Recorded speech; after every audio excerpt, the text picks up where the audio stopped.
കൊല നടന്ന വീടായിരിക്കുമെന്ന് ഞങ്ങൾ വിചാരിച്ചു.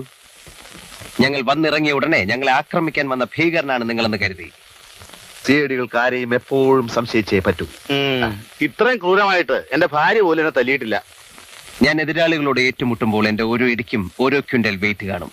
ഞാൻ കൂടി ഇടിച്ചിരുന്നെങ്കിൽ അത് 2 കിൻഡലായനെ. ഇപ്പൊ 3 കിൻഡലായി. എന്ത്? ഈ ഒരു കൈ. I am sorry. സാരമില്ല, തല്ല് കിട്ടുന്നത് ഇത് ആദ്യമായിട്ടല്ല. പക്ഷെ എന്നെ തല്ലിയിട്ടുള്ളവർ മിക്കവരും മരുന്ന് മേടിക്കാനാണെന്നും പറഞ്ഞ് എനിക്ക് ഒരുപാട് രൂപ തരാറുണ്ട്. രൂപ ഞാനും തരാം. നിങ്ങൾ കാരണം വന്നപ്പോൾ തന്നെ ഇടിയിലൊരു പ്രാക്ടീസ് കിട്ടിയല്ലോ. യെസ്. ആദ്യം ഒരു ചായ ഉണ്ടാക്കി കൊണ്ടുപോവാ. സാറിന് മനസാക്ഷി ഉണ്ടോ? കൂടുതലില്ല, തീരെയില്ല. ഇനി ഒരു 3 ദിവസത്തേക്ക് കൈ അനക്കാൻ ഒക്കൂ എന്ന് പറഞ്ഞ സിഐഡികൾക്ക് പട്ടിണി എടുക്കാൻ. സാരമില്ല, പാവം പോയി റെസ്റ്റ് എടുക്കട്ടെ. നമുക്ക് ഇന്നത്തെ ഭക്ഷണം ഹോട്ടലിൽ നിന്നാകാം. അതെ.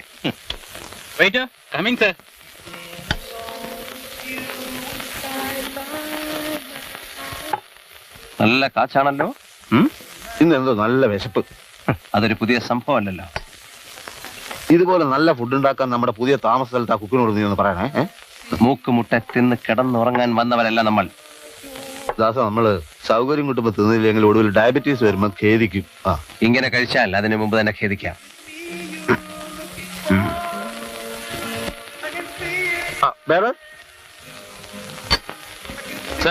Fried rice എത്തിയില്ലല്ലോ. ഉടനെ എത്തിക്കാം സാർ. പെട്ടെന്ന് ആയിക്കോട്ടെ. ശരി. കാത്തു നിൽക്കുന്നതിൽ അർത്ഥമില്ല. ഇന്ന് രണ്ടിലൊന്ന് തീരുമാനിക്കും. തീരുമാനിച്ചേ പറ്റൂ. എന്ന് വെച്ചാൽ ചിലപ്പോ ഞാൻ വിടുവിക്കും. അപ്പൊ ചത്തുപോയില്ലേ? കൊല്ലാതെ നിവൃത്തിയില്ലെന്ന് വന്നാൽ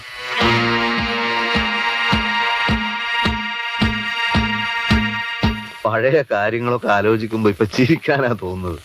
നമ്മുടെ ചോര കൊണ്ട് മാത്രം മദിരാശിയിൽ എത്ര മൂട്ടകളാ ജീവിച്ചതല്ലേ. അതെ. പാൽക്കാരത്തെരുവിലെ കൊതുകൾക്കെല്ലാം ഉത്സവമല്ലായിരുന്നു. എല്ലാ നാണയത്തിനും 2 വശമുണ്ട് വിജയ. ഉണ്ടോ? പിന്നെ സുഖമുണ്ടോ ദുഃഖമുണ്ട്, കയറ്റമുണ്ടോ ഇറക്കമുണ്ട്, കണ്ണീരിന്റെ തൊട്ടടുത്ത് പുഞ്ചിരിയുണ്ട്. ഇപ്പോഴീ പോലീസ് ഉദ്യോഗസ്ഥന്മാർക്കൊക്കെ നമ്മൾ എന്തൊരു ബഹുമാന. സിഐഡി ജോലി ഒരു സുഖമുള്ള ഏർപ്പാട് തന്നെയല്ലേ. കേസുകളും തെളിയിക്കണം.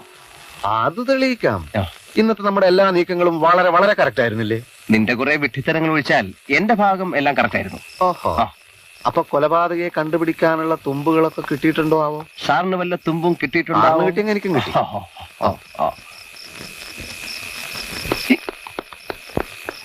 യോ, ഇയാളല്ലേ അയാള്? അയാള് ആ പോയാള്. വാ, നമുക്ക് പിന്തുടരാം. വെറുതെ ഇരിക്കട്ടെ. രാത്രി നേരത്തെ പിന്തുടരൊന്നും വേണ്ട. സീഡികൾക്ക് രാത്രിയോ പകലോ എന്നൊന്നുമില്ല. എനിക്ക് ഉറങ്ങണം. ഏതാണ് ഉറങ്ങാൻ പോകുന്നവൻ അതറിയണ്ട. ഞാൻ അയാളെ പിന്തുടരാൻ പോവുകയാണ്. ഒരു 50 പൈസ. ഈ നേരത്തെ ആരാ പടക്കം പൊട്ടിക്കുന്നത്? വിഷു കഴിഞ്ഞില്ലേ? പടക്കോ? ദീപാവലി ആയിരിക്കും അല്ലേ? അതെ, ഒരു വെടിയുടെ ശബ്ദമായിരുന്നോ? നീ തോക്കെടുത്തോ? ഭക്ഷണം കഴിക്കാൻ പോകുമ്പോ ആരെങ്കിലും തോക്കെടുക്കുവോ? നമ്മളെ ആരാ വെടിവെച്ചതാ? ഇവിടെ കൂടെ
എന്താ എന്താ സാർ, ബഹളം? സാർ ഇത് സിഐഡികളും കുറ്റവാളികളും തമ്മിലുള്ള ഒരു ഏറ്റുമുട്ടലാണ്. സിഐഡികള്?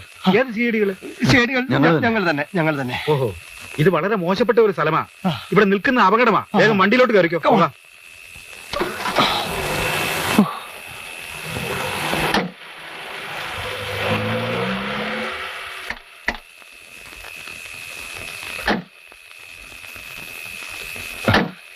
Thank you sir. Thank you very much sir.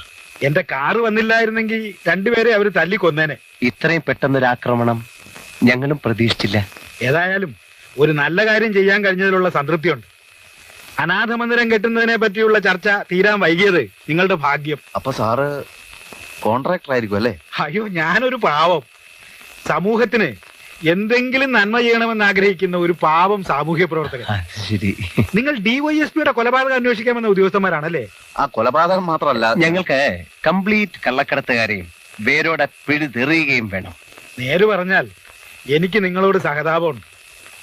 ഈ നഗരത്തിലെ കള്ളക്കടത്തുകാരെ ഒതുക്കാൻ ശ്രമിച്ച ഉദ്യോഗസ്ഥന്മാരെല്ലാം ദയനീയമായി കൊല്ലപ്പെടുകയാണ് ഉണ്ടായിട്ടുള്ളത്. അതൊക്കെ അറിഞ്ഞുകൊണ്ട് തന്നെയാണോ ഈ അന്വേഷണം ഏറ്റെടുത്തിട്ടുള്ളത്? ഒരു കസ്റ്റംസ് ഓഫീസർ, DYSP റാങ്കിലുള്ള 2 പോലീസ് ഉദ്യോഗസ്ഥന്മാർ, അങ്ങനെ പലരും തട്ടിപ്പോയിട്ടുണ്ട്. ചെറുപ്പക്കാരായ നിങ്ങളോട് എനിക്ക് എന്തോ ഒരു പ്രത്യേക സ്നേഹം തോന്നുന്നു. ഈ അന്വേഷണത്തിൽ നിന്നും പിന്മാറുന്നതല്ലേ നല്ലത്? ഞങ്ങൾ ഭീരുക്കളല്ല സാർ. തീരെയല്ല സാർ. അല്ല, ഞാൻ പറഞ്ഞതേ ഉള്ളൂ. പിന്നെ വല്ലപ്പോഴും ഈ പാവപ്പെട്ടവനെ കാണണമെന്ന് തോന്നുമ്പോ ദാ ഇത് വെച്ചോളൂ. Thank you sir. അപ്പോ ഞാൻ നിൽക്കട്ടെ.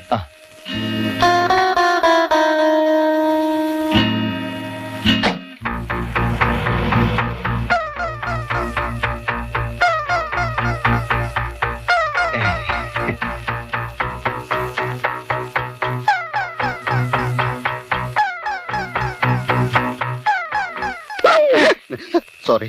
Yes study.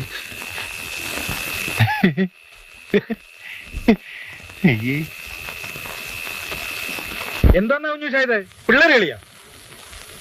നടുറോഡിൽ വെച്ച് സ്റ്റണ്ട് നടത്താനാ എന്നോട് പറഞ്ഞേ? 4-5 ലോഡ് കൊപ്ര വന്നിട്ടുണ്ടായിരുന്നു. എന്നാ പിന്നെ ആ പണി നടക്കട്ടെ എന്ന് കരുതി. അതുകൊണ്ട് ആ കണ്ണനെ ഇസ്മയിലിനൊക്കെ അയച്ചത്. കൊപ്രാന്നല്ലേ? ചേട്ടാ, നാട്ടുകാരെ ബോധ്യപ്പെടുത്താൻ വേണ്ടി ആ മിലിറ്ററിക്ക് നിനക്ക് അറിയത്തില്ലേ? സ്വർണത്തിന്റെയും കഞ്ചാവിന്റെയും കച്ചവടം പുറത്തറിയാതിരിക്കാനുള്ള ഒരു മറ. ക്ഷമിക്കണം മുതലാളി.